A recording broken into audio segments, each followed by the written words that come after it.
Turn your Bibles with me to 2 Timothy chapter 3, verse 10, all the way to chapter 4, verse 5. And our subject today is something that is not very popular in our generation. And that is the word faithfulness, katapatan. Masasabi mo ba na ikaw ay matapat? Isang katanungan na minsan ay mahirap sagutin, minsan ay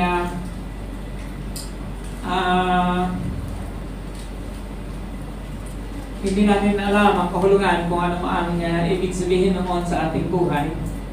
And yet, the Bible demands, God demands faithfulness. Faithfulness is not a promise. Faithfulness is something that God demands. It is a command of God for us to be faithful. Hindi naman ako nagpa-contest. Tinanong ko sa Facebook kung ano yung bulaklak na yan. Sabi ng iba, kalachuchi. Hindi naman siya kalachuchi. And yan po ay gladiola. At ang bulaklak ng gladiola ay simbolo ng katapatan. Para sa isang babae, gusto niya ang isang taong matapat. Meron pa sa inyo dito na may gusto sa isang tao na hindi matapat? Wala yata, diba? At marami sa atin ay mayroong mapait na alaala ng mga taong hindi matapat. Are you okay?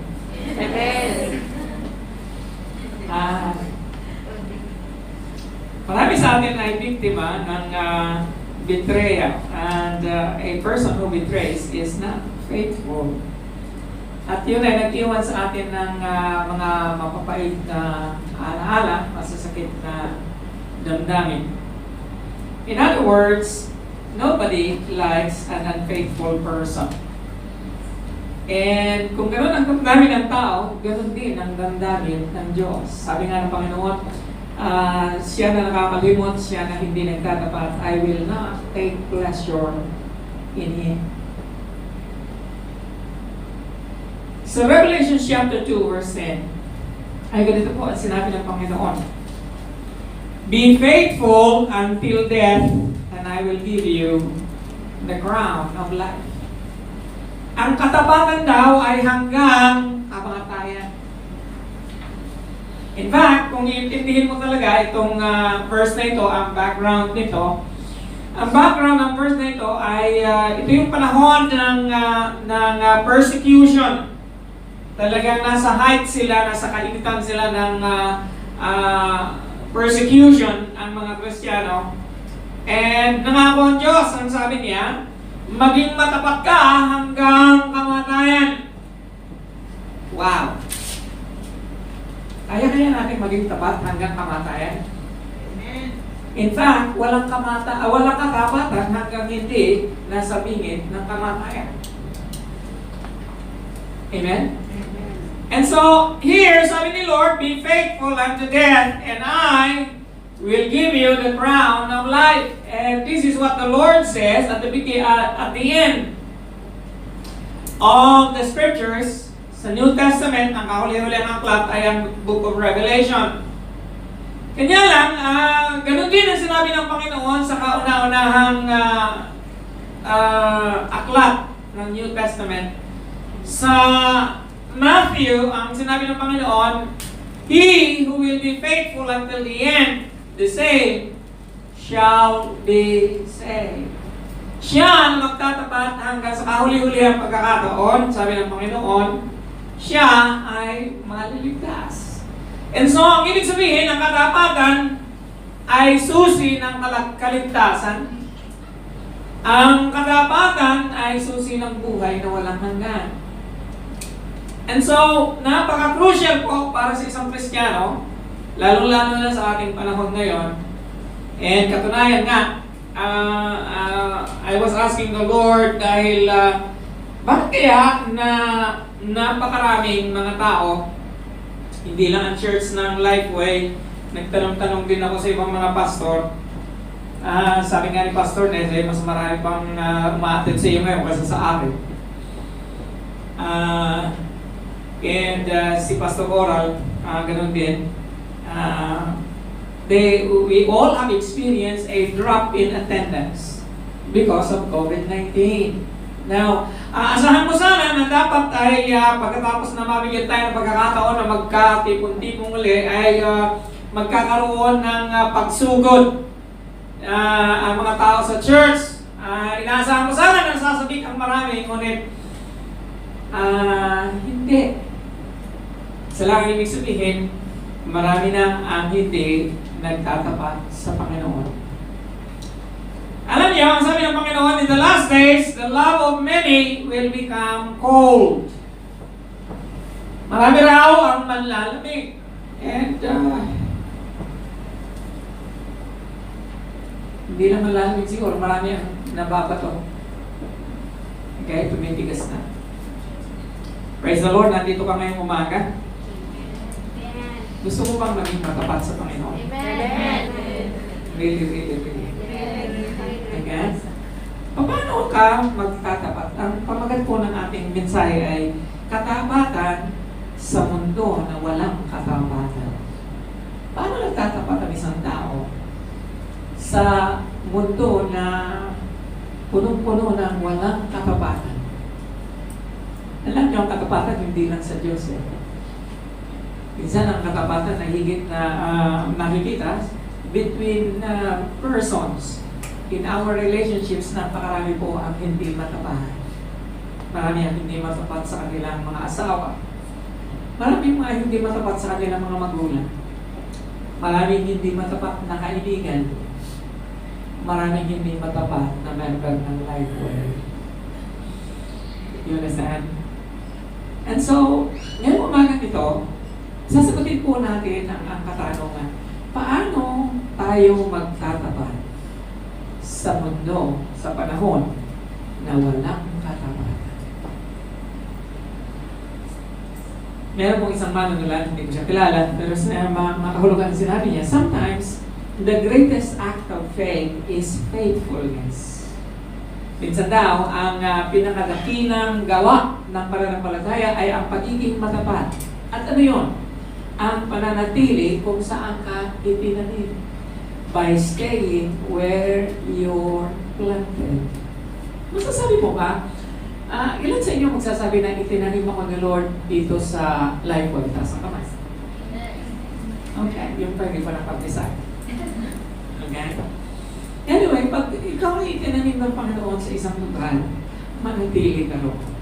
Iyon ay katapatan. Alam mo, early in our ministry here in Hong Kong, pagkatapos namin I think in our 10th year, sa ikasampung taon namin dito sa Hong Kong, and we are already 25 years here. A quarter of century na kami sa Hong Kong. Kaniwan na, 25 years. On our 10th year here, that was the time na ako ay talaga namang hindi mapakali at lagi ako nananalangin sa Panginoon. In fact, me and my wife were praying, Lord, transfer mo naman kami. That was during the time na nagkakaroon kami ng one of the great testings of our ministry here in Hong Kong. And so we asked the Lord, if you will open a door for us to go somewhere else. Sa copy-pray namin, lagi namang binablock ni Lord. Nag-try kami akong pumunta ng Canada. Wala yun, hindi na-aprobahan yung aking visa. Nag-try ako pumunta ng US, hindi rin na-aprobahan ang aking visa. Minsan lang ako nag-apply, sabi ko, hindi ka loob ng Diyos, dito tayo itinanim, dito tayo mananatili. 25 years na kami dito. Amen? Alam niyo, minsan, ang katapatan ay ang pananatili sa isang lugar kahit hindi mo gusto. Okay? Maring wala kang choice, pero lagi kang may choice. Amen? Hallelujah.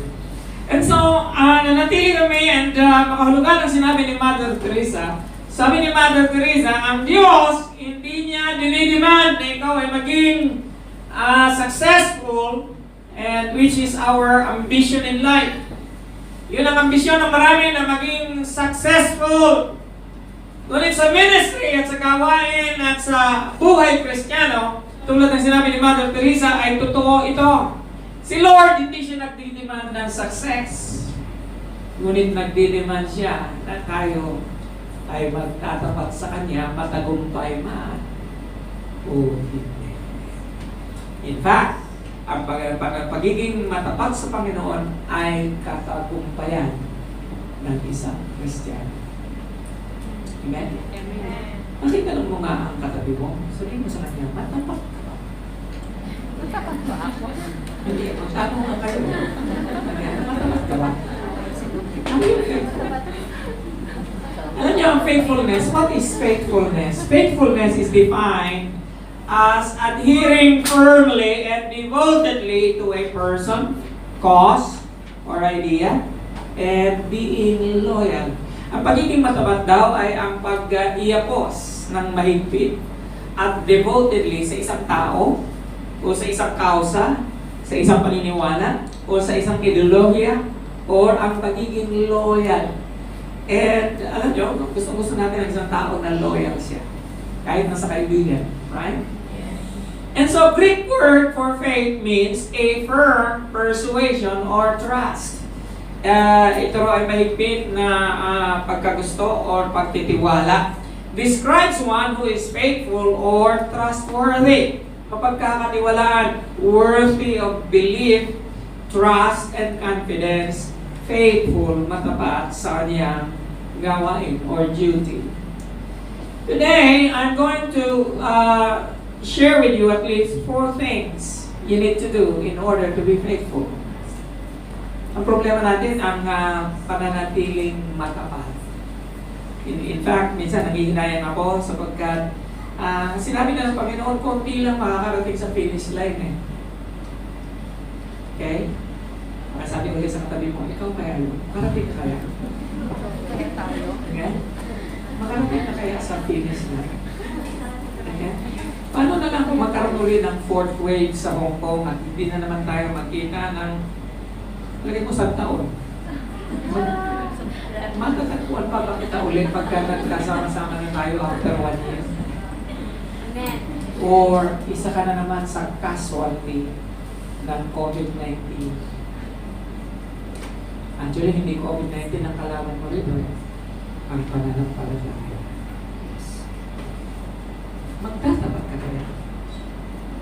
Now, nais kong tulungan ka at ako, ang sarili ko, upang maging matapat sa mundo na walang katapat. How do we achieve that? How do we run the race until the finish line? Kasi yun ang objective natin eh. Makatakbo tayo hanggang maabot natin yung finish line. Hindi na bali may mauna, okay lang. Ang objective natin, makarating tayo sa finish line. Amen? Amen. Dumating man ang Panginoon, or mamatay man tayo, alin man ang mauna, basta tayo ay matapat until the end. How many of you would like to do that? Amen? Are you going to promise me this morning? Alam nyo, kailangan mong mangako sa sarili mo, mangako sa Panginoon, na magtatapat ka. That is the first thing that you need to do na, Lord. Tulungan mo ako na maging faithful sa iyo until the end. If that is going to be your prayer, taas na kamay lang tayo. Okay? Come on. Kayo na nahiyap. Hindi ba nakikiramdam tayo kung magtataas na kamay lang sa iyo? Hallelujah.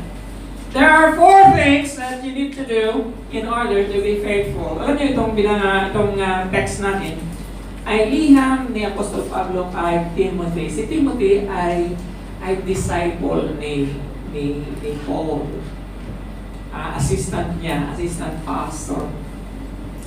And ang liham na ito sa 2 Timothy, ang 2 Timothy ay the last letter of Paul to Timothy. In fact, hindi na sila matagal na magkikita pa, malapit nang ma-execute si Apostol Pablo ng Roman Empire, ng Roman governor, ay iniintay na lang niya ang kanyang sentensya. Ito na yung last will and testament ni Apostol Pablo kay Timothy. Sabi niya kay Timothy, Timothy, I want you to do this. And sa ating panahon ngayon, my dearly beloved, I want you to do this in order for you to be faithful. Number one, you must have an ideal to emulate. Dapat ay meron kang sariling Apostol Pablo sa buhay mo. Dapat ay meron kang ideal. Alam nyo, sabi ng mga survey at saka research, and this is validated by a scientific research, a person is more likely to succeed in life if he or she has an ideal, especially a mentor. Amen? Pagka meron kang mentor, okay, pwede ko ako salamat sapagkat meron akong meron ng mga tao na tumitingala sa akin bilang mentor, and one of them ay nagpahayag ng kanyang testimony kahapon. At sinabi niya na, Pastor, pwede nagpapasalamat sapagkat ikaw ang naging mentor ko. You and I need to have our personal mentor in life, someone, an ideal, na kailangan mong gayahin. Okay? And so, sabi dito, you, however, sabi ni Paul kay Timothy, Timothy, ikaw, you know all about my teaching. Nalalaman mo ang lahat ng aking mga katuruan, ng aking pamumuhay. Nalalaman mo ang aking layunin sa buhay, ang aking mananampalataya, ang aking pagtsatsaga, ang aking pag-ibig, ang aking pagbabata, ang aking persecution, ang aking sufferings. Wow! Akalain mo sa Apostol Pablo, sinabi niya ito kay Timothy sapagkat alam niya na, Timothy, you know my way of life. You know my purpose. You know my faith. Alam niyo, kahit ako maging sa akin sarili, most probably, ay hindi ako magiging successful in my pastoral ministry if I don't have a mentor. And up to this time, may mentor ako. Meron akong tinatawagan pagka meron akong problema sa ministry, sa personal na buhay, mga bagay-bagay, bago ako magdesisyon, I always refer to at least 3 persons na aming tinitingala na spiritual fathers and spiritual brothers before I make a decision or a turn in life. Ganun din ikaw. In fact, kung wala ka pang mentor ngayong mga sandaling ito, kailangan ay mag-decide ka, I will follow someone. I will have a mentor. Kailangan ko ng mentor na mag-guide sa akin. And it is better if it is going to be a personal and formally in-engage mo ang person na ito, nilapitan mo siya at sinabi mo sa kanya, pwede ba na maging mentor kita? Will you devote yourself to guiding my way through life? Kung wala ka pa noon, maghanap ka. Amen? Hindi ako, pwede akong maging mentor mo, kanya lang hindi ako pwedeng maging full-time sa'yo. The best thing that you can have in your group is your cell group leader. Kung hindi man, maghanap ka ng iba. But you need to have a mentor. What kind of things happened to me? Sabi ni Paul, ang mga bagay-bagay na nangyari sa akin sa Antioch, sa Iconium, at saka sa Lystra. Bakit pinanggit ni Paul itong mga tatlong bayan ito, tatlong siyudad na ito? Sapagkat itong tatlong siyudad na ito, sa isang siyudad dito ay nakatira sa Lystra, si Timothy. At siya ipinaalala ni Paul kay Timothy, Timothy, naalala mo ba nangyari sa akin sa Lystra na ako ay binato ng mga tao doon at akala nila ako'y napatay na sa kalagitnaan ng kalsada. Thank God I was revived. And then he said, yet the Lord rescued me from all of them. Timothy became a disciple of Paul because of the things that he heard and saw probably, or heard of what happened to Paul in Antioch, Iconium, and Lystra. And so on the second missionary ni Paul, kasama na niya si Timothy. You see, sino ang gusto mong tularan? Yung taong nagpakahirap ng dahil sa kanyang conviction o yung taong wala lang? Amen? You are more apt to believe a person who has proven himself in life And then you begin to emulate that person. Alam niyo, sabi ni Paul, follow me as I follow Christ. Sumunod ka sa akin habang sumusunod ako sa Panginoon. Amen? And that is exactly what we need to do in order to become faithful. Dapat ay mayroon tayong tinutularan. Kaya ikaw, cell group leader, dapat ikaw ay tinutularan.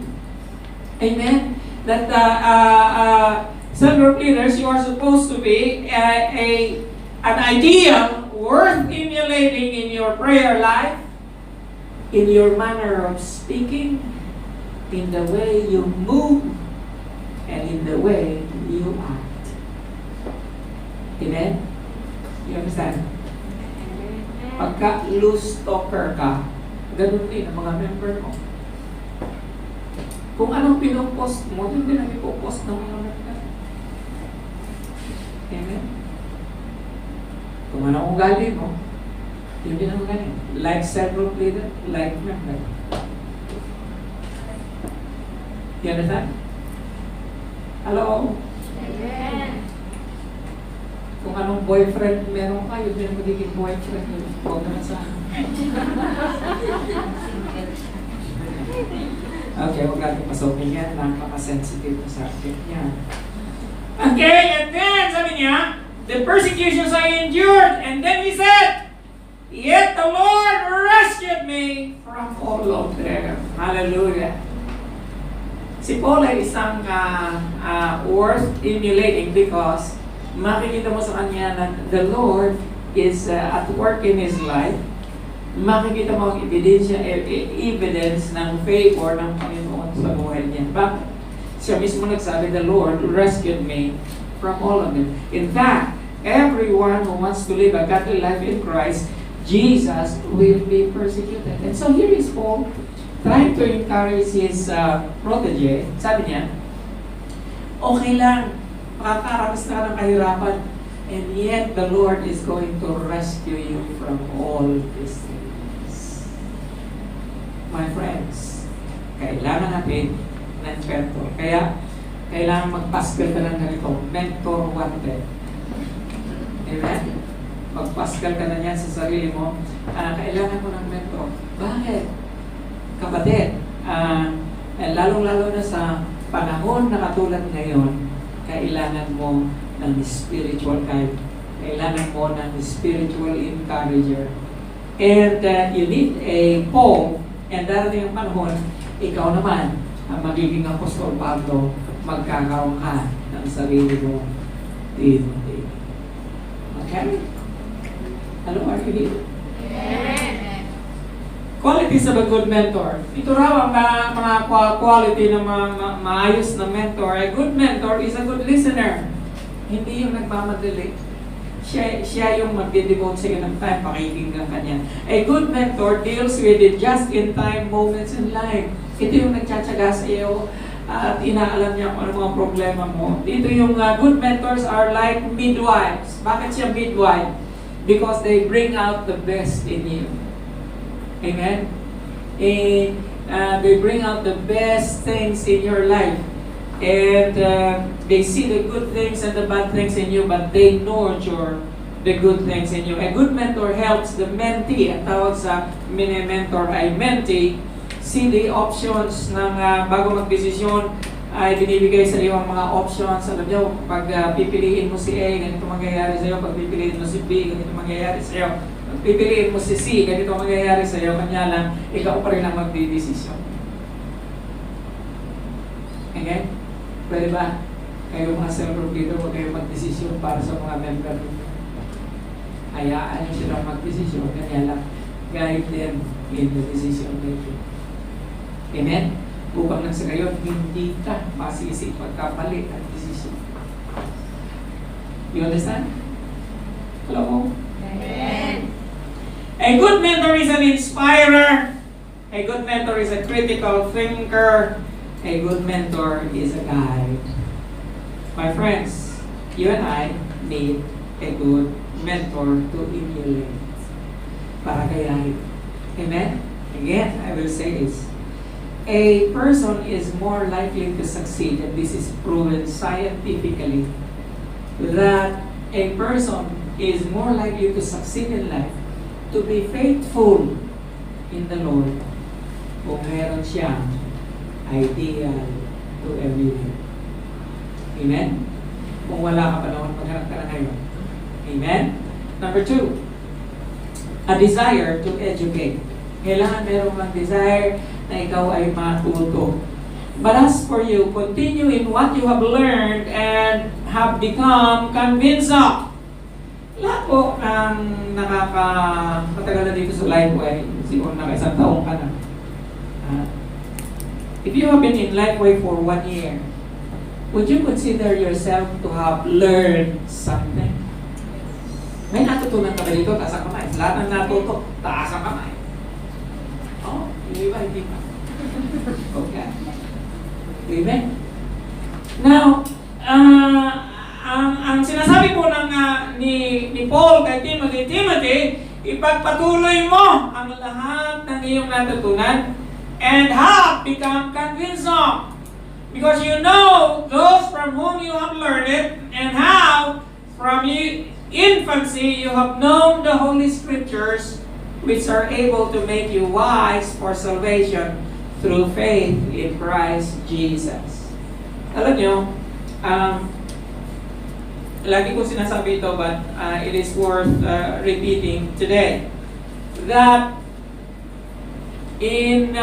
because of my 40-year experience in ministry, alam ko na kung sino ang magtatapat at saka hindi. Give me at least, pagka nandito ka sa Lifeway and you have been attending Lifeway for say 3 months to 6 months, alam ko na kaagad kung ikaw ay magtatapat o hindi. By experience, I can see already. Alam ko rin kung sino ang magtatagumpay at sino hindi magtatagumpay. By experience. Amen? Now, ano ang sign na isang tao ay magtatapat? Meron siyang desire na matuto. Ngayon, isa sa sign na hindi magtatapat ang tao ito despite na nakaka-6 na buwan na siya. Okay? Pastor, bakit siya nakaka-6 na buwan na hindi pa matapat yung 6 na buwan? Malay mo, baka ma-attend sa Lord siya ng church dahil nakikibarkada lang o naghahanap ng mga utangan or pakikain. Marami yan. Sa atin pa lang kayo. Ngayon, barkadahan lang, mahilig sa pasyal, pakikain, lalo na pagka my birthday. Okay, yun lang ang buhay. Sabi sa kadal mo, ganun ka ba?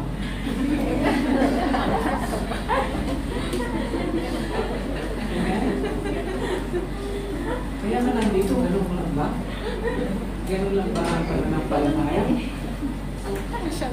Alam niyo, pagka ang isang tao ay walang desire na matuto kung sino ang Panginoon sa buhay niya, nakikita mo yun. Hanggang ngayon, nakakahanap na po na, wala pa rin Bible. Ang gagara, kung saan nakakarating, mamamasahian pagka mag-hiking. Pero hindi makabili ng Bible. You understand? Hello? Kristiyano ka ba? Tanong ko sa sarili mo, Kristiyano ka ba? Binamahal mo ba ang Panginoon? Hanggang hindi mo natututunan yung kapatid, at hindi ka matututo kung hindi mo alam ang salita ng Diyos. Faith cometh by hearing, and hearing by the Word of God, and faith is nurtured by studying the Word. Now, not until you do that, I doubt that you are going to become faithful. Hello? Basic ito na Christianity, and yet, kung sa basic hindi mo ginagawa, at wala kang desire na gawin, give me another 6 months, you're going to be gone. Okay? Hanggang hindi ka na na-convince ng iyong cell group leader. Kaya nga, very crucial ang cell group leader. Dapat tinututukan niya yung mga member niya. Sino pang walang hindi nagbabasa ng Bible. Nakaka-anim na buwan ka na, hindi ka pa rin marunong mag-pray. I doubt kung magiging faithful ka. You understand? Kung basic thing na pakikipag-usap sa Diyos, hindi mo magawa. Do you think you are going to survive? I don't think so. Hello? So how? How? Then you begin to ask. Kaya kailangan mga mentor. Dapat ikaw na nagsasalito mo. Ano na mag-pray. Meron bang song leader dito? Song leader? Cell group leader dito na narinig mo na sa member mo na nagsabi sa'yo, tuman mo kung mag-pray mo. Yeah, praise God. At least meron isa. Dapat ganun ang desire ng tao ito na a desire to be educated in the things of God. Why? Because you must have known the Holy Scripture, and the Holy Scripture is able to make you wise for salvation through faith in Christ Jesus. Now, all Scripture is God-breathed, useful for teaching, rebuking, correcting, training in righteousness, so that the man of God or the servant of God, and we are all servants of God, may be thoroughly equipped to every good work. Alam ko magiging faithful yung pag inassign sa prayer. Ako ang assign sa prayer, praise God, panahon na. Pero pagka ang attitude, ako ang assign sa prayer, ano ba yan? Hindi ako attend sa Sunday may nalaga ko Yan yung mga hindi magiging faithful. Hello? Bakit? Walang desire to involve. Okay? In fact, these people are going to become a burden. And kailangan maging burden mo siya. If you are a cell group leader, you must take these people as your burden. Pag-pray mo sila sa Panginoon at tuturuan mo sila. Amen? Bakit? Hanggang hindi natututo, hindi magiging faithful. Bakit? Walang basis for faithfulness. You understand? Tama-tama po ang sinabi ni Peter Marshall. Let us not fool ourselves. Huwag natin ilukuhin ang ating sarili. Without Christianity, without Christian education, kung walang edukasyon sa pagiging Kristiyano, without the principles of Christ na ibabahagi sa buhay ng isang tao, nagpapalaki lang daw tayo ng isang pagano. And I am telling this to every cell group. Kung walang Christian education na nangyayari sa cell group, kung walang nurturing, and I mean deliberate nurturing. Kaya nga, nasa lang kayo sa taglilima kasi mahirap mag-nurture ng marami. Yung iba naman gusto marami silang members sa cell group.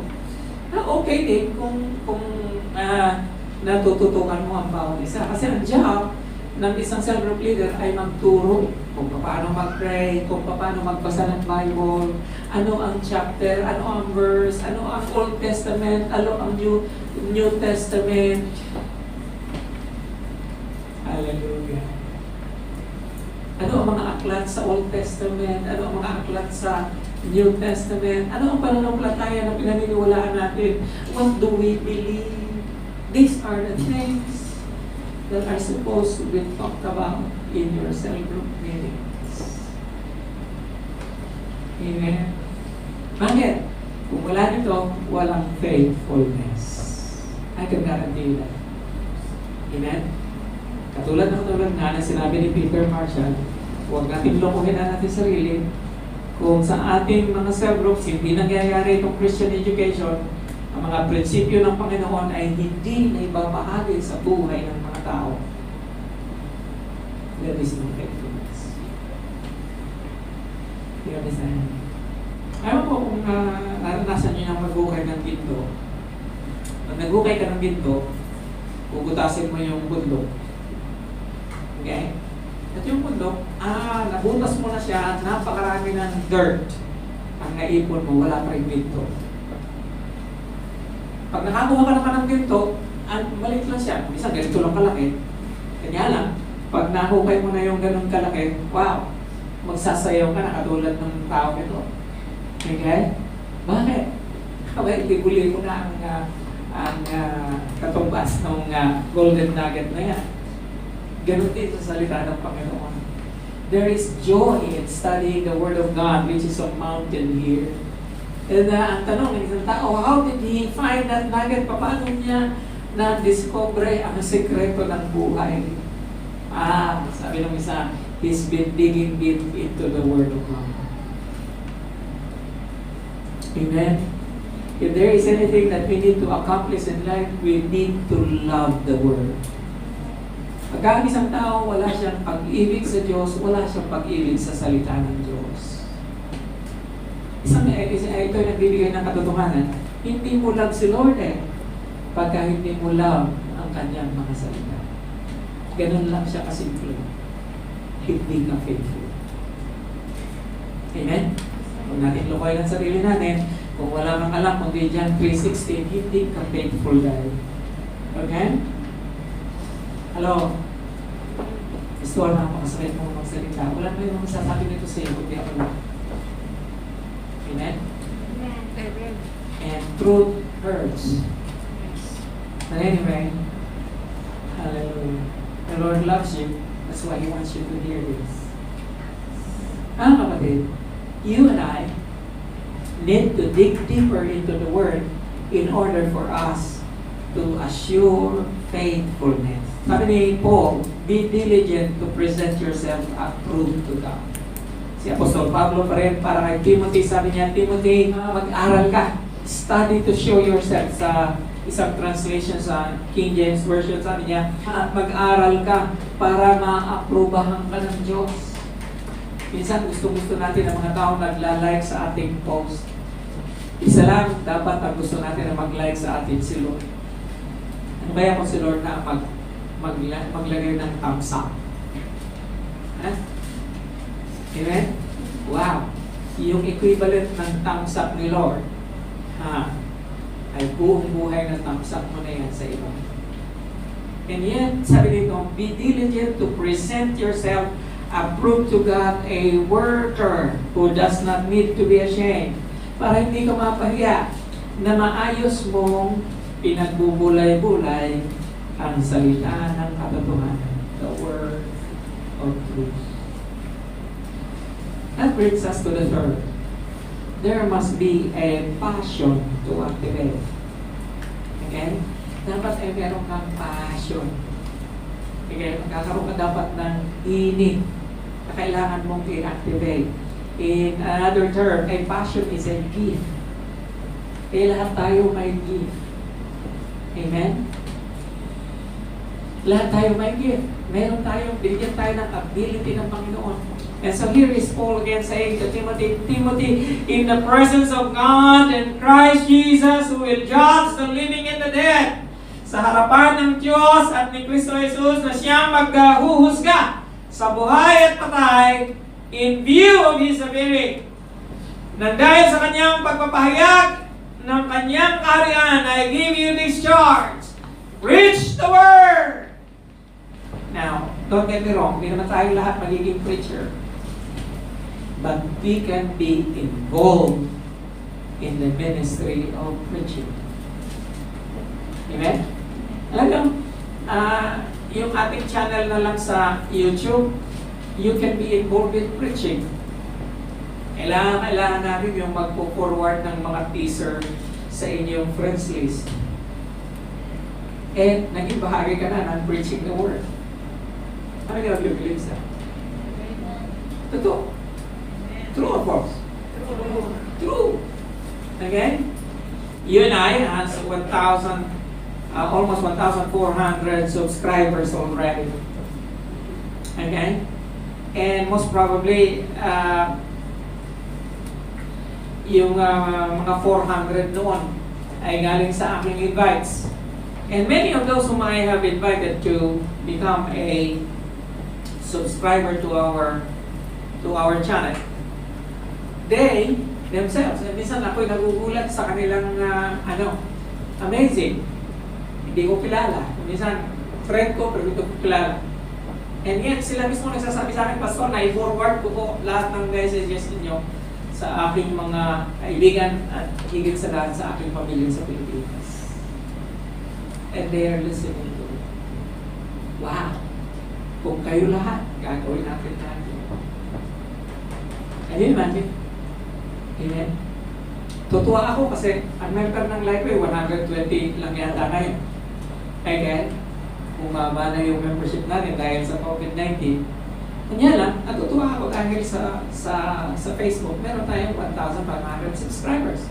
Now, of course, sa 400 subscribers, palagay ko 400 lang doon ang regularly na nag-tune in or nanonood ng ating mga videos. But, praise God, may 400. Equivalent na rin yun na may 400 members ako na nakikinig sa akin. Hello? Amen. And of course, my sister who is in the US, sabi niya, kada day off ko, nakikinig ako sa iyo. Aking kapatid, very perfectionist. Sabi niya, yung nagsabi na nakaka-distract yung puti na wall yan sa likod mo. Pwede bang pinturahan mo ng blue? Kaya yun, pininturahan ko ng blue. Siya nagpo-correct ng aking grammar. Sabi niya, hindi kita maintindihan eh. Nakakabatang kapatid ko yun, kinokorek niya ang kuya niya. Pastor din kasi.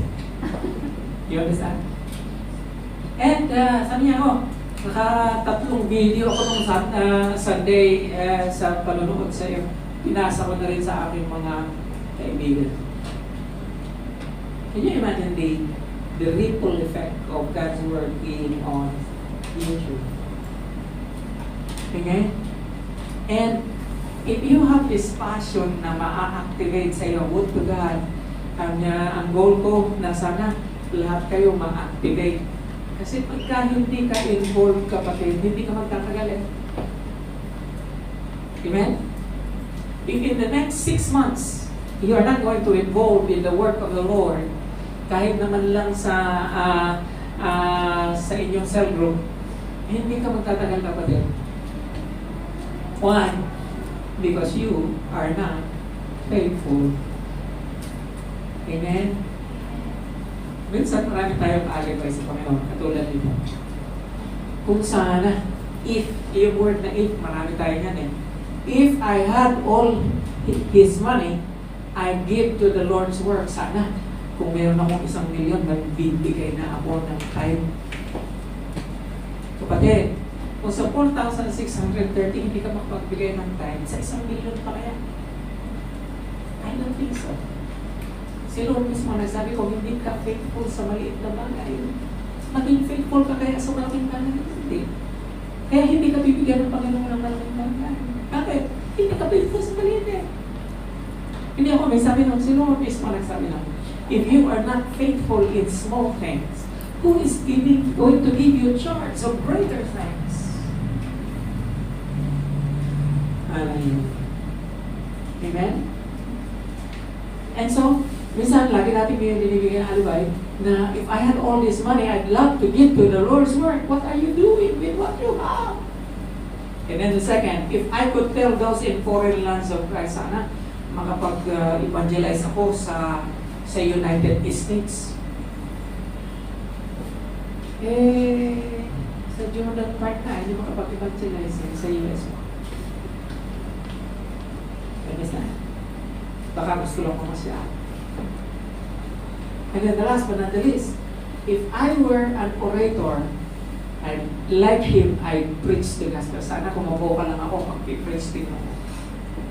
Hindi din kailangan ni Lord ang maboka eh. Kailangan ni Lord ang faithfulness. Kailangan ni Lord ang faithfulness na illuminous. Pagka ikaw nakapasok mag-struggle pa, na magbahagi ng salita ng Panginoon. You will do everything in your power because you want to be involved. Why? Why do you want to be involved? Because you have passion for Christ. Amen? Sabi ng isang batang babae, and this little girl has a lot of theology in her. Katatapos lang nilang magsimba, kasama niya kanyang mga kapatid at nanay at tatay. Sabi niya, Grandma says, this is where our religion begins. When we come out of church. Ang tunay na reliyon daw nagsisimula hindi sa loob ng simbahan. Paglabas ng simbahan. Gets mo ba siya? Gets mo? Amen.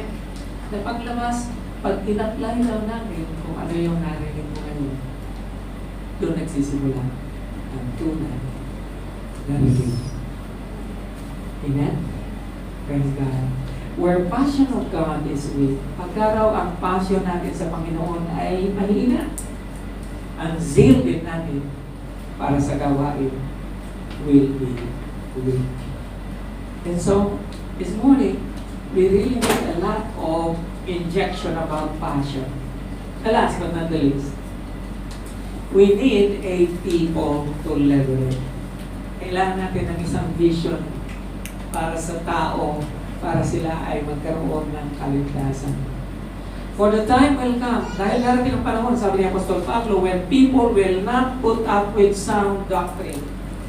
Ayaw na ng tao na makinig sa sound doctrine. Instead, to suit their own desires, they will gather around them great number of teachers to say what their itching ears want to hear. They will turn their ears away from the truth and turn aside to myths. But you keep your head in all situations. Endure hardship. Do the work of an evangelist. You see, Timothy is not an evangelist. And yet, Paul tells him, Timothy, gawin mo ang gawain ng isang evangelista. Ano yun? Magpahayag ng salita ng Diyos. Discharge all the duties of your ministry. If you are going to ask me, sa opinion ko lang, sino ang pinaka-character na pinaka-matapat sa Bible? Who do you think is the most faithful person in the Bible? Sino? Pwede kayong pumili ng marami. Ngunit ang pinili ko ay si Noah. Bakit? Okay? Bakit si Noah ang pinili ko na pinaka-matapat?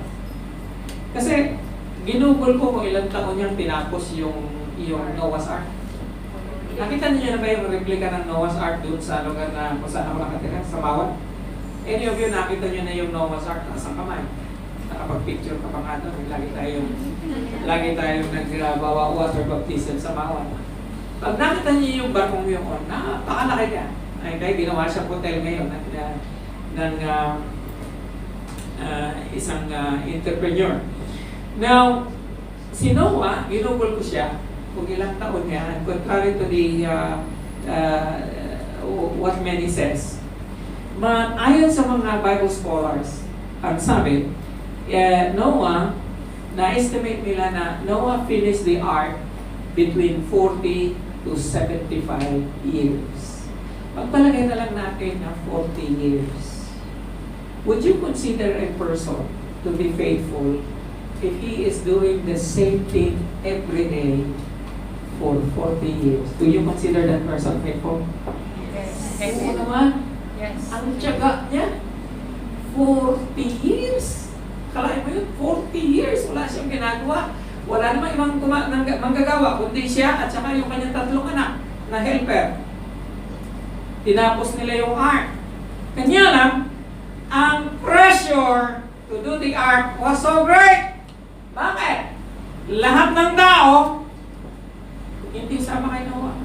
Mahirap kayo magtrabaho kung kalaban mo lahat ng nasa kapaligiran mo. Okay? Sapagkat ang ginagawa mo ay isang bagay na imposible. In fact, nung ginawa ni Noah yung ark, nasa ibabaw siya ng bundok. Paano magagawa ng barko sa ibabaw ng bundok? Paano magkakaroon ng tubig doon? And yet, Napakarami pa rin nga mga nag-discourage sa kanya. Sabi ng mga marami, what did God really mean by building an ark? Baka nagkakamali ka ng interpretation. Okay? Experts say a flood like that could never happen. Sabi ng mga expert ko ng panahon yun, ang baha daw na katulad yan ay hindi mangyayari. You'd never fit all those animals in the ark. Okay? Di mo pwede ilagay lahat ng mga hayop dyan. You don't think God will send a literal flood, do you? Baka figurative yun. An ark is a silly idea. Lukuluko ka ba? Amen? Ay kung araw-araw ka sasabihan ng tawang gano'n, pagtatawanan ka. And then, you keep on doing that for 40 years. Now, that guy is faithful. Amen? Amen. And so, binanggit siya ng Panginoon sa Matthew 24, when the Son of Man returns, it will be like it was in Noah's day. Nobody listened to him. Nobody did. They get married and were given in marriage. And they eat and drink until the day when the flood came and all of them perished. Alam niyo kung ilan lang ang naligtas ng panahon yun? 8 lang sila. Mag-asawang Noah at asawa niya. Mga anak ni Noah, si Ham, si Shem, at saka si Japheth, at ang kanilang mga asawa. Okay? Hallelujah. Kaya pag nag-asawa ka ng isang tao na kakakilala sa Diyos, pagdating ng pahahago, hindi ka mahahago. Okay?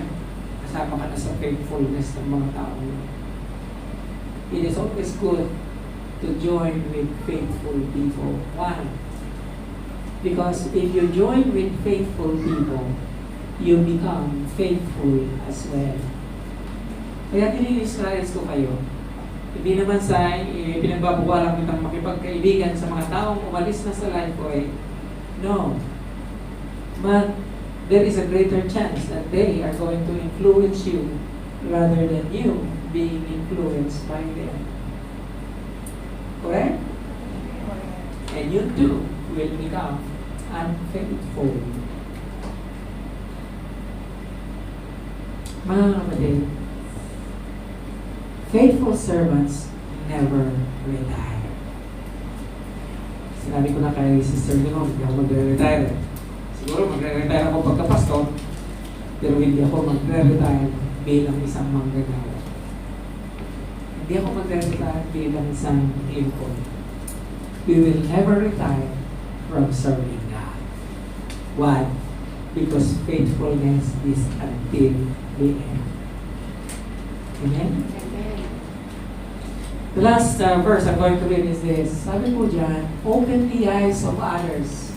Turn them from darkness to light and from the power of Satan to God, so that they will receive forgiveness of sin and a place among those who are sanctified by faith in Him. Mga kapatid, this is the greatest act of faithfulness. Ito yung pinakadakilang gawain ng katapatan. At yun ay ipahayag. Hallelujah. Ang salita ng Diyos sa mga tao na kailangan ng paligtasan. Then, and only then, you will prove yourself to be faithful. Now, nagbito din natin na ating sarili. The only difference this morning is, it is the Lord who is going to ask you this morning, are you faithful? Are you faithful in small things? Simulan po tayo sa maliliit na bagay. Attendance is a small things. Ano sa attendance? Kung sabi ka lang, present. Faithful ka na. Amen? And yet many even fail in just showing up. Wow, paano na lang pagka-commitment na? Paano na lang pagka sinabi ng Lord, okay, mag-commit ka. I'm going to send you somewhere. I'm going to let you do something. Makayas ka kaya kayo. Problema pa. Marinig ko kaya siya. A lot of people, they are so dim by unfaithfulness, they do not even hear the call of God. Napakahirap po pakinggan ang tawag ng Panginoon. Lalo na kung hindi ka matapat. Napakadali pong masway sa panahon ngayon. Alam mo, may mag-imbita lang sa'yo sa beach, makakainin ka, kakalimutan mo na ang sumamba. Hindi ka faithful. Amen?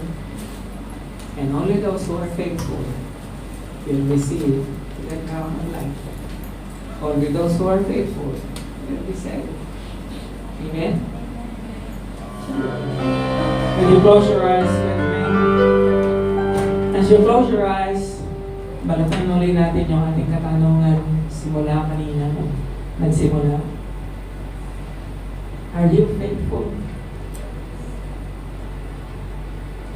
How many of you here? And I believe lahat po tayo simula sa akin hanggang sa kahuli-hulihang bahagi ng iglesia nito. May mga pagkakataon na hindi tayo matapat sa Panginoon. The Lord wants us to be faithful in everything. And so, this morning, if that is the cry of your heart, ito po ang iyak ng puso mo. At sasabihin mo sa Panginoon, Lord, help me to be faithful sa lahat ng bagay nais ko na magtapat sa iyo. Samahan mo ako sa panalangin. Di bang ilingin ko sa iyo, itaas mo ang iyong kamay kasama ng sa amin. At tayo pong lahat ay bilingin natin sa Panginoon na bautismuhan niya tayo ng katamaran. At God is going to baptize us with faithfulness. Tayo po'y manalangin. Sabihin natin, Lord, lahat po kami nagkukulang sa iyo. Lahat po kami, Panginoon, sumasablay. Lahat po kami, Panginoon, ay minsan ay umiiwas sa mga responsibilidad, umiiwas sa mga gawain, umiiwas, Panginoon, sa mga bagay na inaakala namin ay pahirap para sa iyo. Lord, minsan ay ayaw namin gumawa, ayaw namin kumilos, ayaw namin, Lord, na mag-sacrifice. Lord, alam ko na matagpuan mo ang bawat isa na nagtatapat sa iyo hanggang sa huling sandali. Lord, that we will be faithful until the end of time. Until death. Lord, hanggang kamatayan ay ang bawat isa sa amin ay magtatapat sa iyo. Dalangin ko, Panginoon, na ang lahat na naririto ngayong umagang ito, ay mga sandali ito, ngayong tanghaling ito, lahat ng naririto, Panginoon, ay mabautismuhan ng katapatan. And Lord, ang iyong mga salita na aming narinig ngayong umagang ito ay hindi sana. Ngunit Lord, magbibigay sa amin ng impetus, magbibigay sa amin ng inspirasyon upang kami ay magtapat sa iyo. Salamat, Lord. Salamat sa kapatawaran ng aming mga pagkukulang, mga pagkakasala.